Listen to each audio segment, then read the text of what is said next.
के घर में विदाई हो रही है और जो बाहर से आए हैं बाराती वो कहते थे जल्दी जल्दी करो, बहुत दूर जाना है, समय हो जाएगा। ऐसी ही ठीक स्थिति मृत्यु के समय होती है। जब व्यक्ति मरता है तो घर वाले अंदर रो रहे होते हैं और बाहर से जो लोग आते हैं वो जल्दी जल्दी सारा काम करके ले जा भी लेते हैं। जब विवाह होता है तो दुल्हन का एकदम खूब सुंदर श्रृंगार किया जाता है, उसे सजाया जाता है। उसी तरह जब व्यक्ति मरता है तो उसको साफ कपड़े पहनाए जाते हैं, उसको भी नहलाया धुलाया जाता है। तो ये दोनों स्थिति एक सी लगती है। बोले शंकर भगवान की। कहने का मतलब है हमारे शंकर भगवान और पार्वती मैया बालक रूप में तो आ ही गए हैं, अब उनका विवाह कराना है, तो इसलिए सब एकाग्रचित्त होकर कथा का श्रवण करें।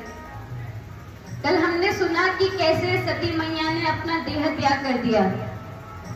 अब तो भोले बाबा उदासीन होकर कैलाश के शिखर में ही धुना रमाकर अपना भजन करते, ध्यान करते, आदि करते।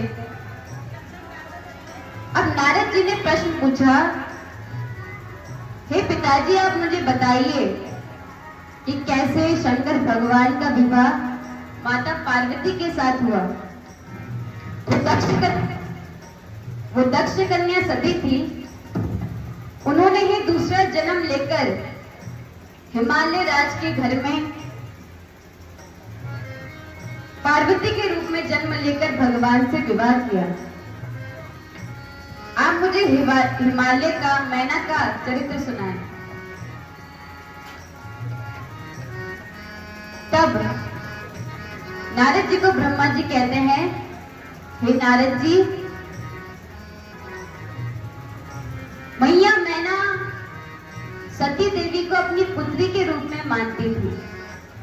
हिमालय में, कैलाश में वो रोज जाया करती और मैया की सेवा करती, मातृ रूप में, माता के रूप में। उन्होंने देवी सती को अपनी पुत्री के रूप में ही माना था।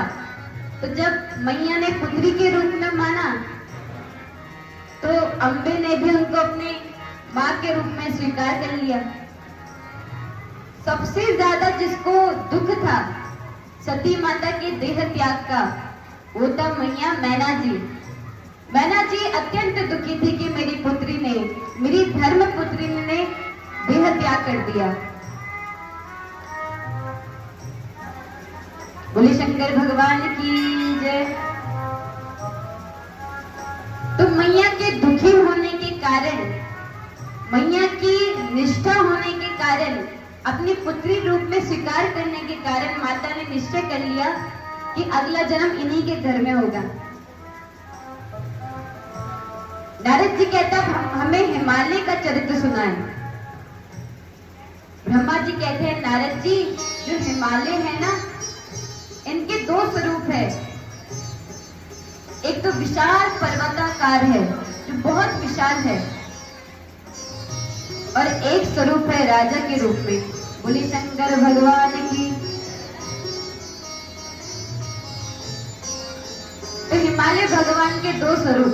देखिए मेरा निवेदन है, थोड़ी चहल पहल ज्यादा है। श्रोता यदि श्रोता तो वक्ता भी फिर वक्ता, और श्रोता यदि सोता तो वक्ता फिर वक्ता। इसलिए ब्रह्मा जी कह रहे हैं, नारद मुनि, हिमालय के दो स्वरूप है। एक तो विशाल पर्वत है और दूसरा एक सुंदर से राजा के रूप में है। वो सुंदर है, रमणीय है। उन्होंने सोचा मैं धर्म की वृद्धि के लिए विवाह कर लूं, तो किससे विवाह करें? ब्रह्मा जी के आदेश से उन्होंने पितरों की कन्या, पितरों की पुत्री मैना के साथ विवाह संपन्न किया। उनके विवाह में ब्रह्मा विष्णु महेश सब पधारे। बड़ा अद्भुत विवाह हुआ। सभी उनकी तारीफ करने लगे, उनके बारे में कहने लगे। ये जो मैना है ना, ये पिछले जन्म में पितरों की कन्या थी। दक्ष की 60 कन्याएं हुई।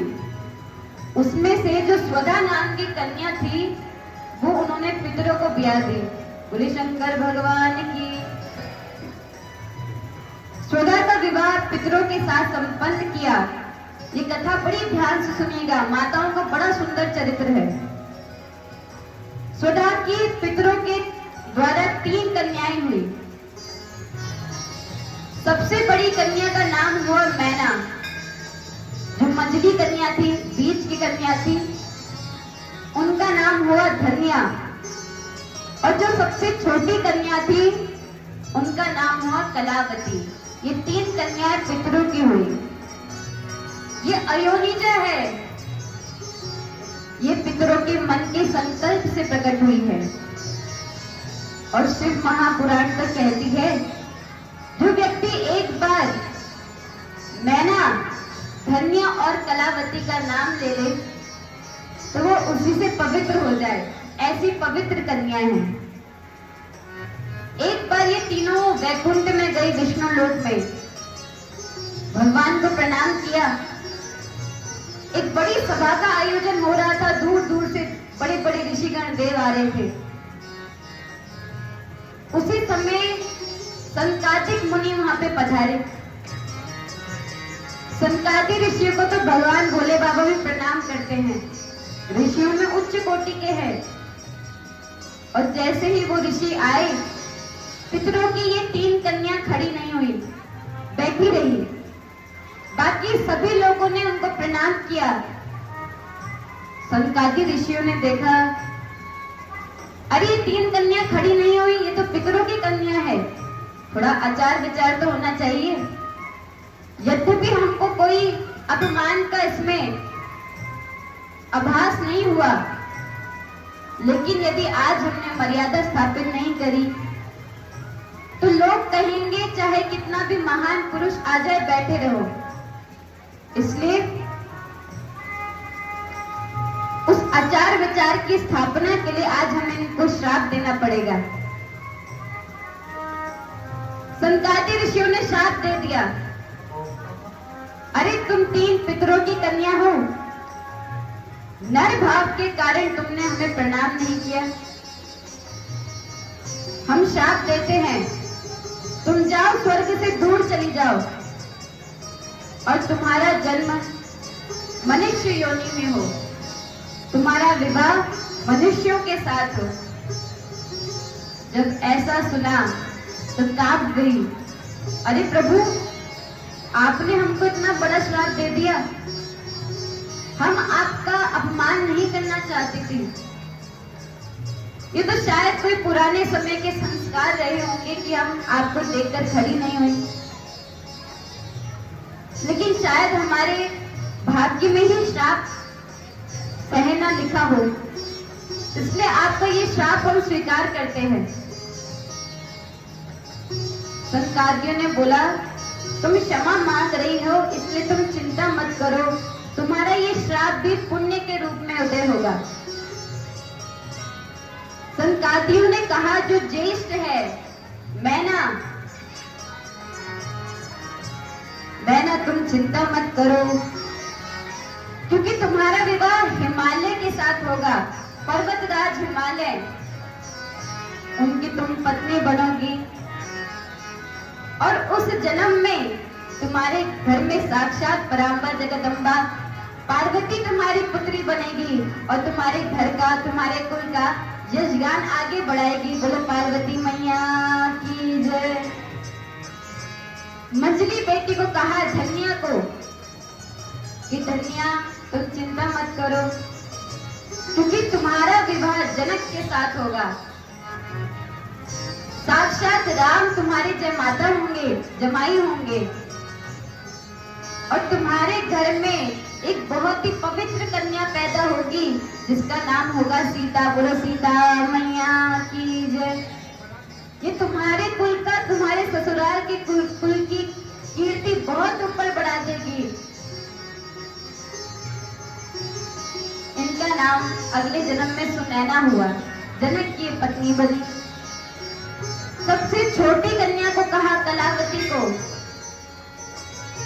बेटी कलावती तुम चिंता मत करो, क्योंकि तुम्हारा विवाह अगले जन्म में वृषभानु के साथ होगा।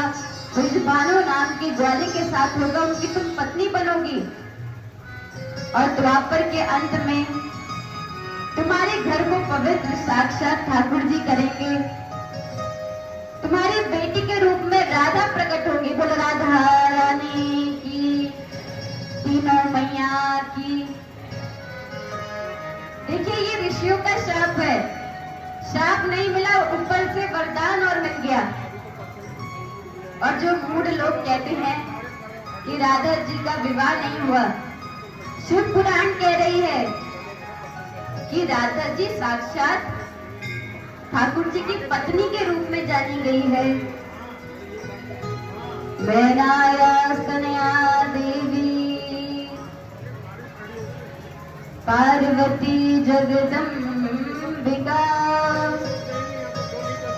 भविष्य कृपया शंभो तपः कृत्वा सुदुस्समः कलावती सुता राधा साक्षात गोलोक वासिनी। देखिए शिव महापुराण का ये श्लोक कह रहा है कि कृष्ण पत्नी भविष्यति, साक्षात गोलोक वासिनी कलावती तुम्हारे घर में जन्म लेगी। राधा और उनका विवाह कृष्ण के साथ संपन्न होगा। ये कलावती ही अगले जन्म में कीर्ति के नाम से जानी गई और श्री राधा जी की माता के रूप में इनका प्राकट्य हुआ, जन्म हुआ। अब तो भूमिका बन गई। विष्णु आदि देवता, सभी समस्त देवता हिमालय के पास गए। बोली शंकर भगवान की जय।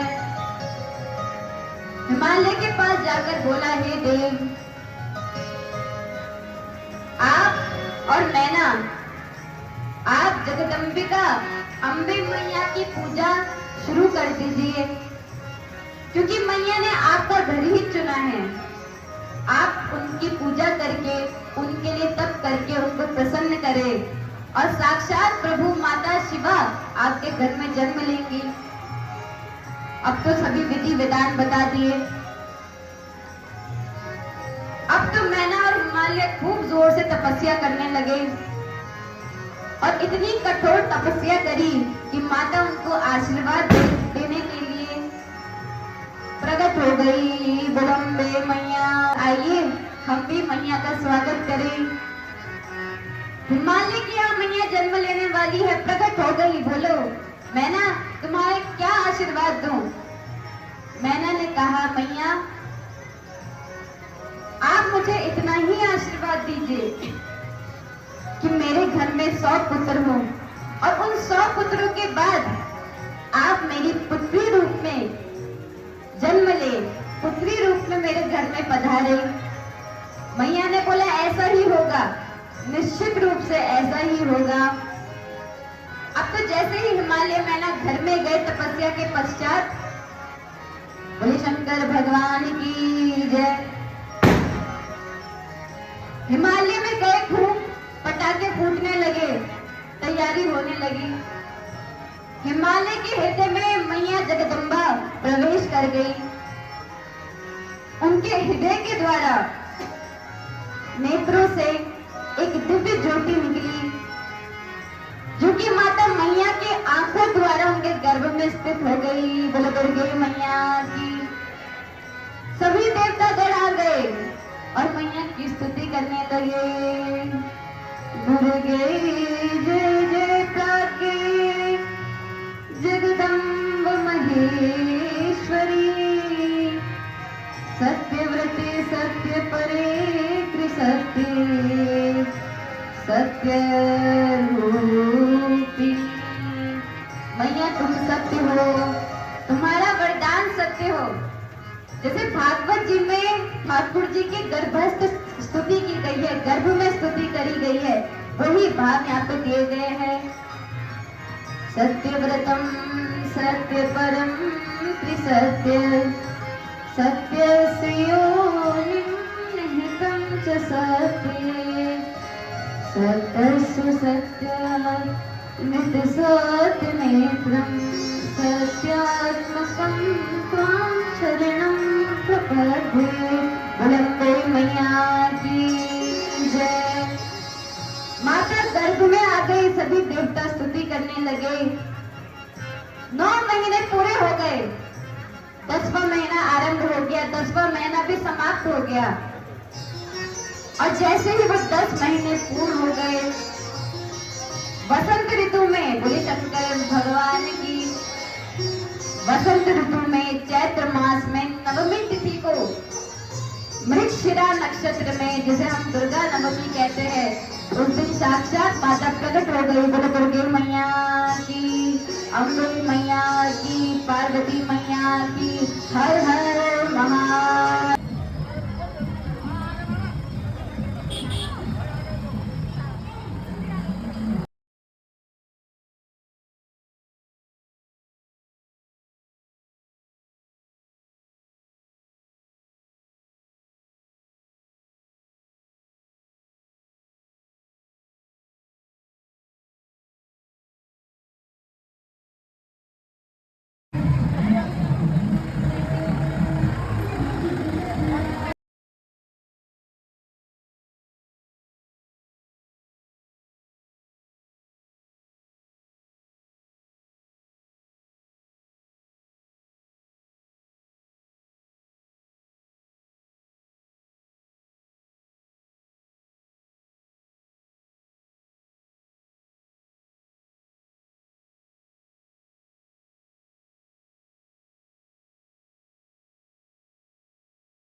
बोले शंकर भगवान की जय।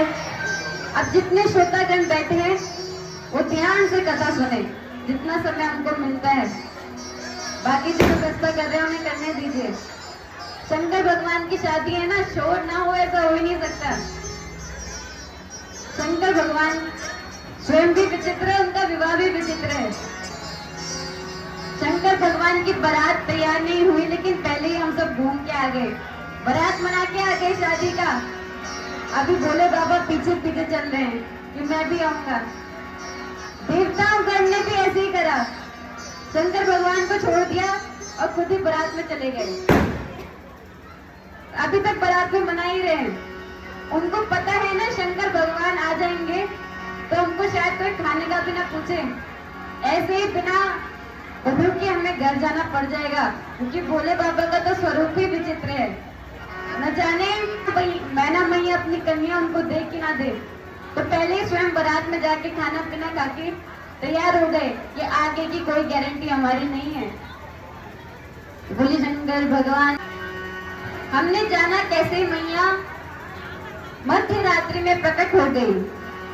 मैया ने दिव्य उपदेश दिया मैना को। कहा मैया, यद्यपि मैं जगत माता हूँ, जगदम्बिका हूँ, लेकिन मैं तुम्हें दिया हुआ वरदान सत्य करने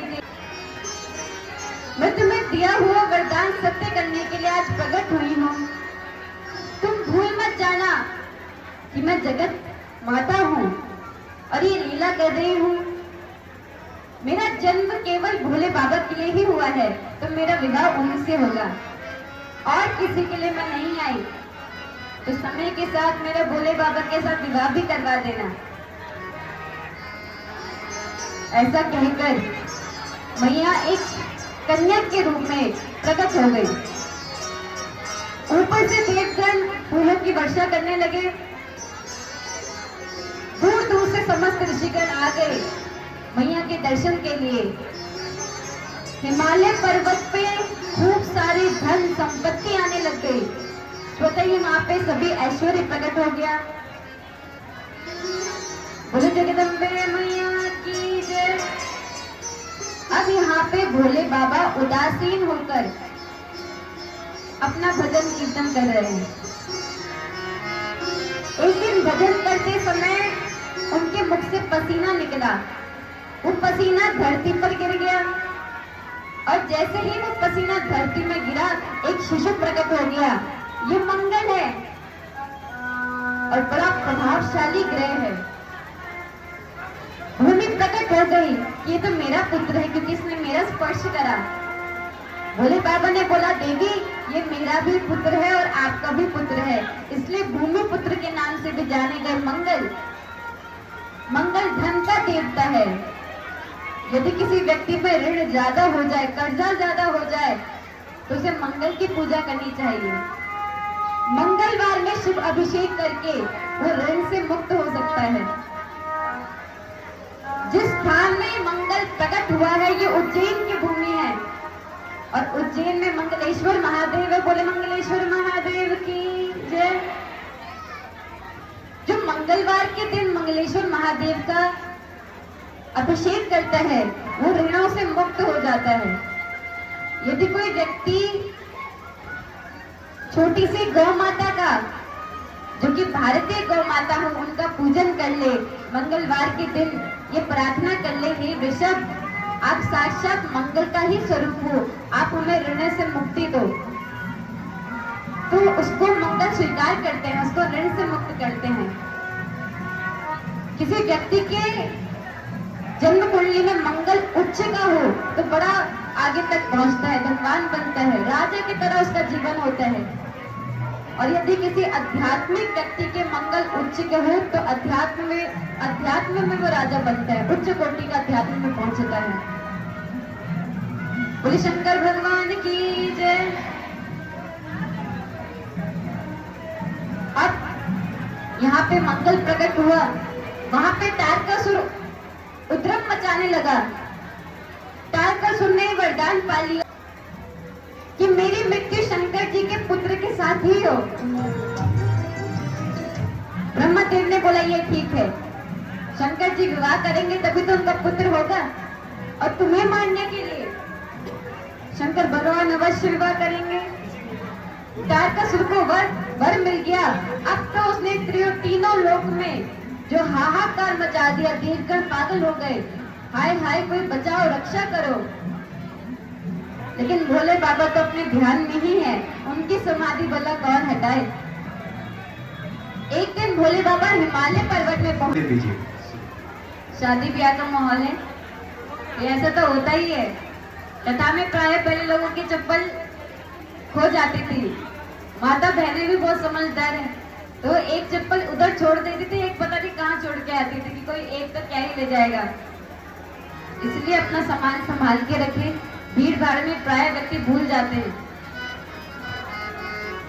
अब यहाँ पे भोले बाबा एक दिन पर्वतराज हिमालय के पास गए। पर्वतराज हिमालय के पास जाकर कहा कि मैं समाधि करना चाहता हूँ, इसलिए तुम मेरा एक कार्य करो, किसी व्यक्ति को भी इस हिमालय में मत आने देना और मेरी समाधि में विक्षेप मत होने देना। पर्वतराज ने बोला, भोले बाबा मैं आ सकता हूँ, मुझे तो आपके दर्शन का फल मिले। भगवान ने बोला हाँ तुम आ जाना, लेकिन अपने साथ मंत्री शंत्री को मत लाना, अकेले आना हो तो आ जाओ। अब पर्वतराज हिमालय रोज भगवान के दर्शन करने जाते। एक दिन अपनी पुत्री पार्वती को भी ले गए कि चलो तुम्हें भोले बाबा का दर्शन करवाऊंगा, शंकर भगवान का दर्शन कराऊंगा। बोलो शंकर भगवान की जय।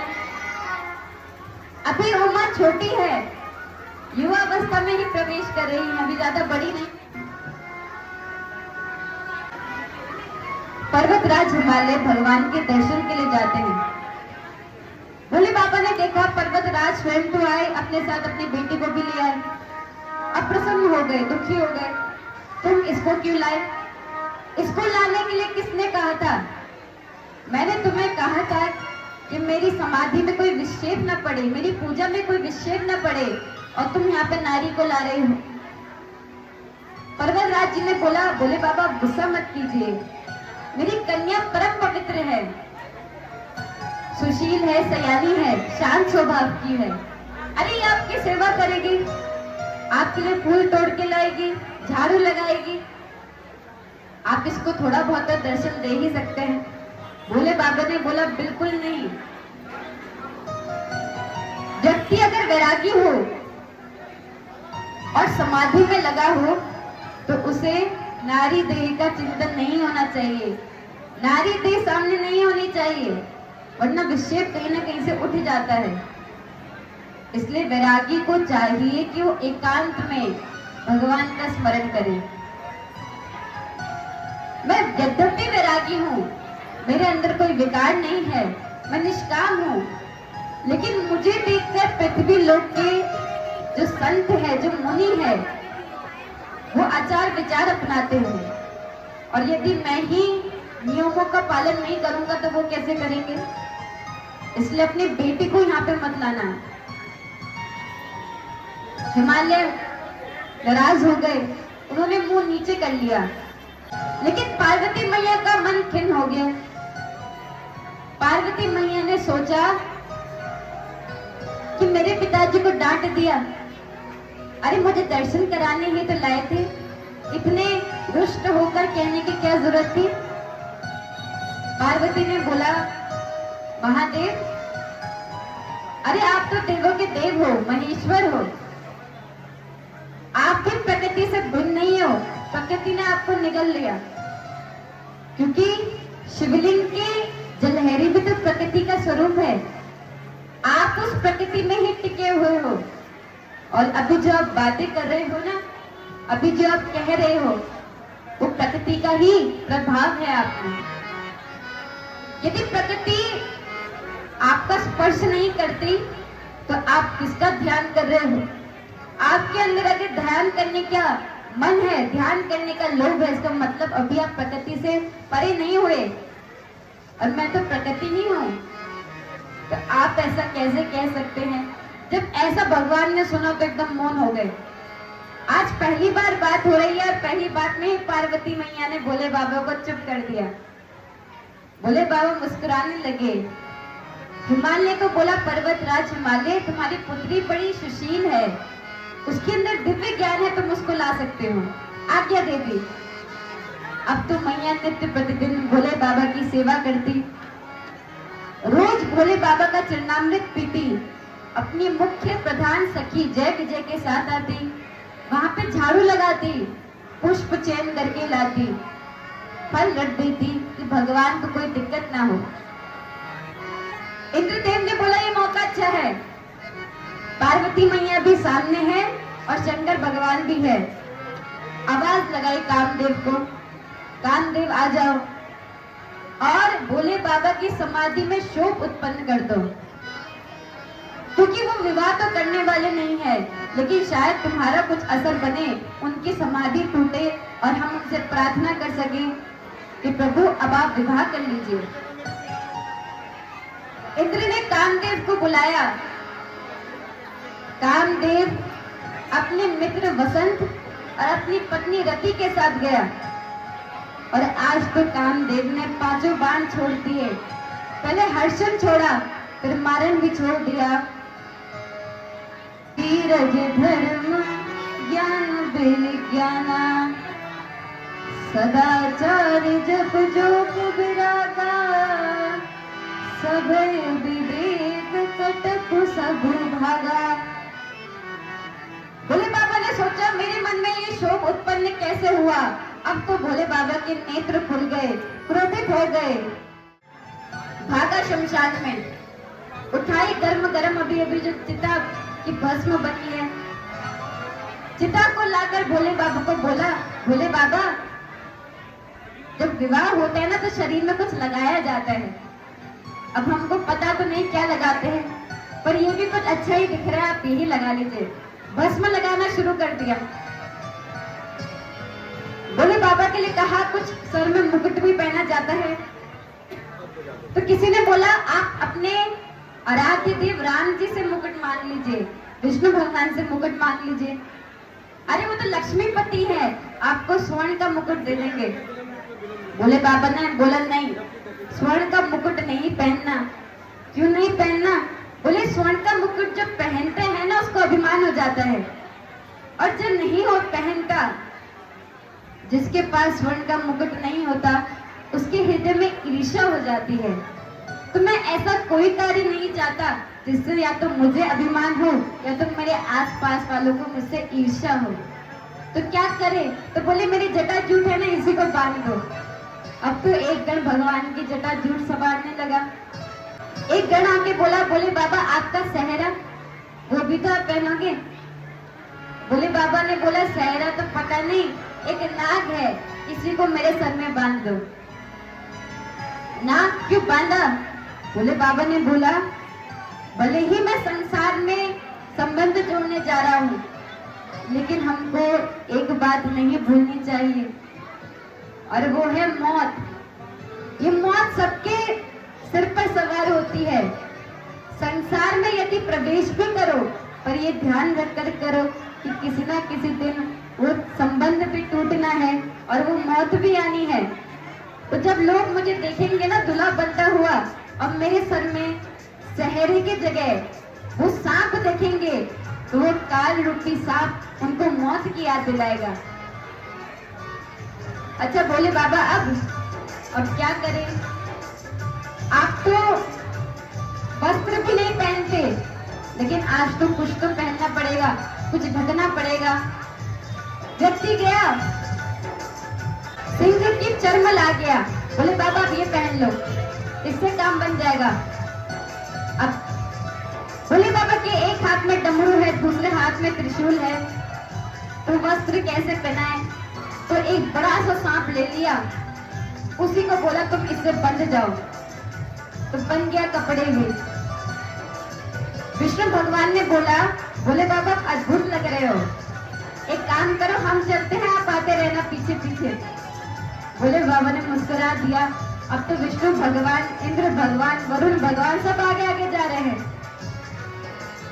बोले बाबा के लिए बोला, आप भी चलो। अब अपने गढ़ों के साथ हर हर महादेव का नारा लगाते हुए भोले बाबा वृषभ में आरूढ़ हो गए। और कैसे बैठे हैं? उल्टा बैठे हैं। क्यों बैठे उल्टा? भोले बाबा ने बोला, कोई व्यक्ति धर्म में बैठे और फिर भी उसकी चाल न बदले, उसका बैठना न बदले, तो वो धर्म कैसा? संसार की तरफ जाओ लेकिन दृष्टि भगवान की तरफ होनी चाहिए। तो उल्टा बैठे हैं धर्म में, उस वृषभ में, नंदी में। अब तो बारात चलने लगी। मैना वहां इंतजार कर रही है। सभी को बोल दिया तुम तैयारी करो, बारात आने वाली होगी, उनका स्वागत भी तो करना है, आरती भी तो उतरेगी। सब तैयार हो गए। कोई घोड़े में बैठा है, कोई हाथी में बैठा है, कोई खड़ा हुआ है, किसी के हाथ में तांबूल है, किसी के हाथ में अक्षत है। इंतजार कर रहे हैं कब आएंगी बारात। मैना घर की दहली में खड़ी होकर देख रही है कि वर कहाँ है। नारद जी बगल में खड़े थे, उन्होंने ही रिश्ता करवाया था। मैना ने सबसे पहले देखा विष्णु भगवान आए हैं, तो बोली वर तो बड़ा सुंदर है। नारद जी ने बोला ये वर नहीं है। वर नहीं है तो कौन है? तो नारद जी ने बोला ये तो वर का मित्र है, दोस्त है। अच्छा, मित्र इतना सुंदर तो वर कितना सुंदर होगा। आने दो, विष्णु भगवान आ गए। इंद्र आए, वरुण आया। मैंने ने बोला ये कौन है? नारद जी ने बोला अरे ये तुमके सेवक है, झाड़ू पोछा का काम करते हैं। सेवक कितना सुंदर है तो वर कितना सुंदर होगा। नारद जी ने बोला मैया मैं तो सबसे मिलता जुलता रहता हूँ, तो मुझे आज्ञा दो, मैं मिलने चलता हूँ। नारद जी को पता था जब वर आएगा तो सबसे ज्यादा गुस्सा मैना नारद जी में ही करेंगे। नारद जी खिसक गए। मैना आरती सजाने लगी, वर आता ही होगा। बाहर लोग खड़े हैं, सभी का स्वागत कर रहे हैं। अब एक ने दूर से देखा कि विचित्र भूत प्रेत आ रहे हैं, घबरा गया। एक बैल आ रही है, बैल के ऊपर कोई सवार है। लोग देखने लगे ये कौन आया। अब तो जैसे ही वो पास आए बच्चे भाग गए, जो खड़े रह पाए वो भी थर-थर कांपने लगे। बड़ी विचित्र बारात है और बारातियों की शक्ल कैसी है। कोई मुखहीन विपल मुख काहू, किसी का मुख ही नहीं है और किसी के इतने मुख है कि गिनती में नहीं आते। किसी के पैर नहीं है, लुढ़क लुढ़क के चल रहा है, और किसी के इतने पैर है। बड़ी अद्भुत बारात है। बच्चे भाग के कमरे में दरवाजा बंद कर दिया। मैया ने बोला बारात कैसी है? उन्होंने बोला मैया आप पूछो मत, घर की मैं कुंडी लगा दो, क्योंकि एक भी बाराती यदि घर में घुस गया ना तो कभी अगली बारात में हम जा ही नहीं पाएंगे। भोले बाबा आ गए।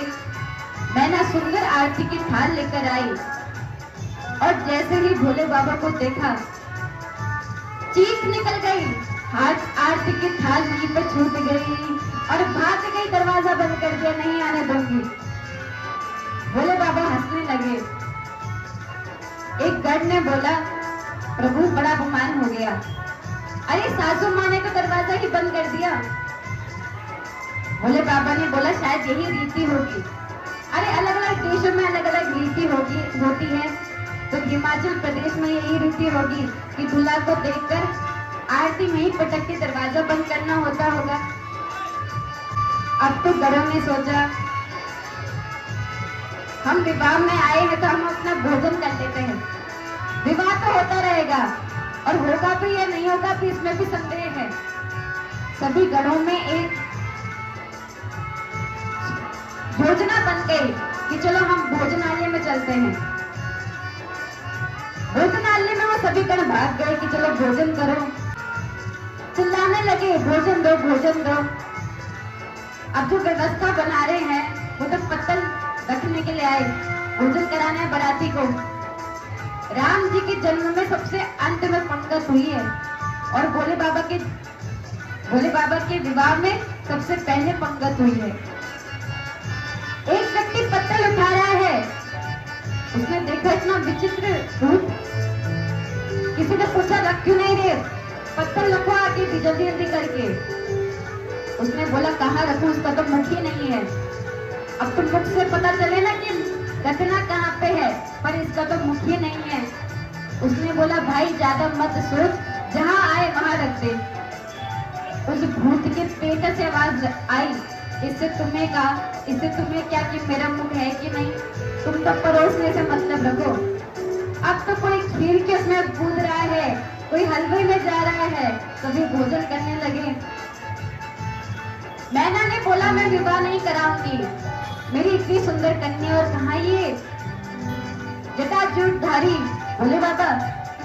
यद्यपि मैं जानती हूँ कि उनका ऐश्वर्य कितना है, वो देवों के देव है, लेकिन कम से कम विवाह के दिन तो सुंदर रूप धारण कर ले। तब तो भोले बाबा ने डमरू बजाया और इतना सुंदर रूप धारण कर लिया कि विष्णु भगवान भी फीके लग रहे थे। बोलो शंकर भगवान। अब तो मैना प्रसन्न हो गई, सभी खुश हो गए। भोले बाबा का विधि पूर्वक विवाह कराने लगे। ब्रह्मा जी ने विवाह संपन्न कराया और विवाह के अंत में एक सखी आ गई, बोली भोले बाबा जरा नेक तो दे दो। उन्होंने बोला मैं नेक तो तुम्हें क्या ही दूं, अपने जोड़ी से एक बड़ा खतरनाक सर्प निकाल दिया कि तुम ये नाग ही रख लो, मेरे पास तो यही है। वो सखी ऐसी भागी कि उसने पीछे पलट कर नहीं देखा। बोले शंकर भगवान की। भोले की सवारी वो निकली वारणी नगरिया, शिव जी की सवारी वो निकली सुंदर नगरिया, शिव जी की सवारी जी की सवारी।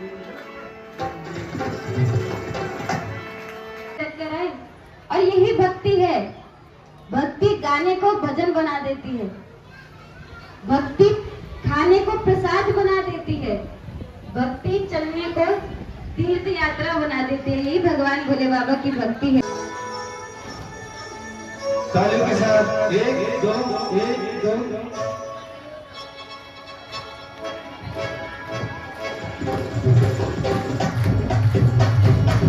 अरे बहुत सुंदर।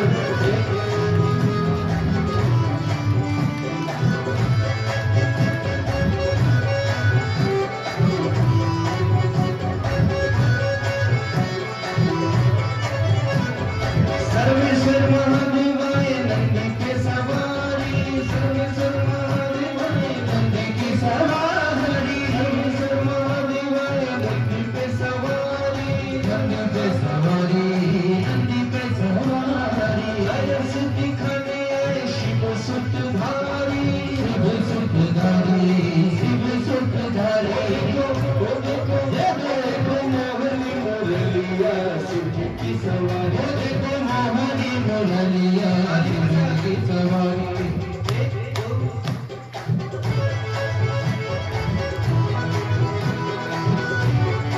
इसके बाद झांकी होगी बहुत सुंदर।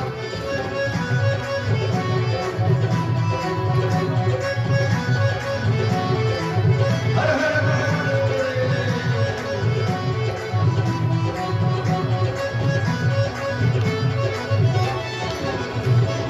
ब्रह्मा जी भेद गाए, नारद जी की वीणा बोले, नारद जी की वीणा बोले, नारद जी की वीणा बोले। ब्रह्मा जी भेद गाए, नारद जी की वीणा बोले, नारद जी की वीणा बोले, नारद जी की वीणा बोले। रसी के तारा गाए, मीरा का एक तारा बोले, मीरा का एक तारा बोले, मीरा का हर तारा बोले। ओ बाजे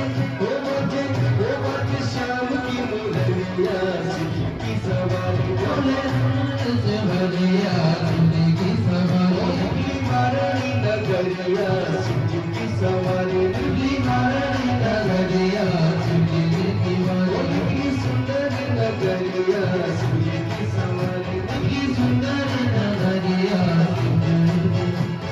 शिव जी की सवारी, शिव जी की सवारी, शिव जी की सवारी। हर हर महादेव।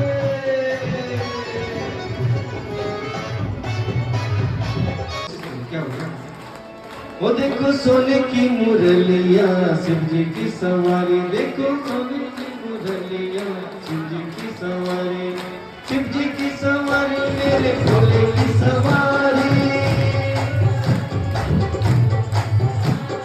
शिव जी की सवारी मेरे भोले की सवारी, शिव जी की सवारी मेरे भोले की सवारी, निकली वाराणसी नगरिया शिव जी की सवारी, निकली वाराणसी नगरिया शिव जी की सवारी।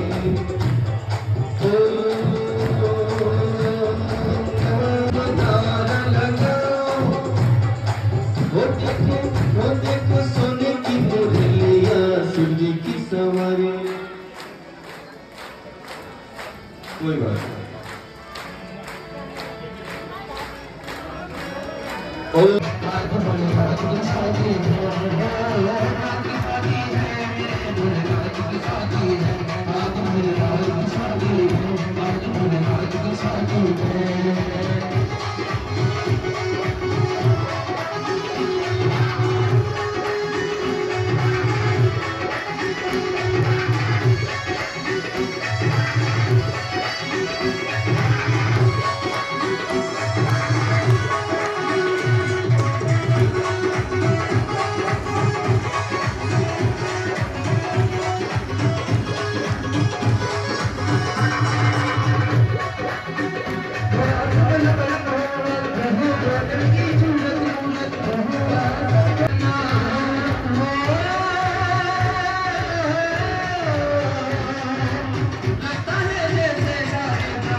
Thank you.